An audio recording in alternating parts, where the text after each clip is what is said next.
Okay, this is what's happening in the world. Okay, why people are talking about China and yet they're still buying shit from China, like their clothing and stuff or their makeup. It doesn't make sense. But anyways, here's what happened. What was it? 1897. The British had some sort of a treaty with Hong Kong for 100 years to 1997. Okay? They were going to take Hong Kong, which grew from a little fishing village, to the most capitalist city superpower in the world by, 60s, 70s, even the 50s was pretty amazing. Then they were going to hand it back in 100 years. How stupid is that? I mean, do you build up a place and then just hand it back over to whatever or give it up in 100 years? No, I don't think anyone would want to do that. But that was the thing. I don't know. You can look it up. But see, right in between there, right halfway through, then Mao and the commies did the 1949 Communist Revolution where they murdered everybody in China. So all the Chinese were pouring into Hong Kong by the day. Take a look at the movie called Love is a Many-Splendored Thing. It takes place, it's a romance with William Holden, Jennifer Jones, and it takes place in Hong Kong during that time. You'll get a little bit of insight that if you listen carefully. This should have changed everything. This should have stopped this result right here.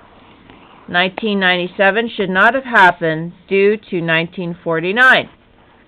But then again, another thing, 1966 happened. And then everyone knows about 1989 that happened. And still, not only did they not still hand Hong Kong back, the real powerhouse of economy, but they built the Three Gorges Dam, and now we buy everything made in China, everything in the store, everything that's hanging on your shelves, all the the can openers, everything that you are doing, you're owned because you're choosing to buy that stuff. I don't. I have a couple things, but not much. We don't really have a choice, but this should, anyways. The world should have stood by China back then. People should have not allowed the Fabians to do the one-child policy, which is bullshit. The world never supported the Chinese people. The world, in fact, even the Rolling Stones stopped their concert in the 70s, and they were very happy about the Mao's revolution and the Red Guards. And the 1966, they thought it was real cool. Communism was cool. I think I even went through a stage like that. But because we didn't stand up for the Chinese people and help them, now how do you expect that there's going to be any peace? Excuse me.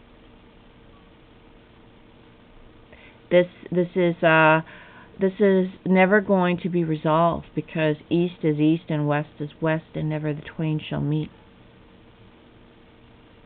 The only thing is the real diversity. When they say diversity all the time, they know that the only real diversity that's important is American and Chinese diversity, and it's not.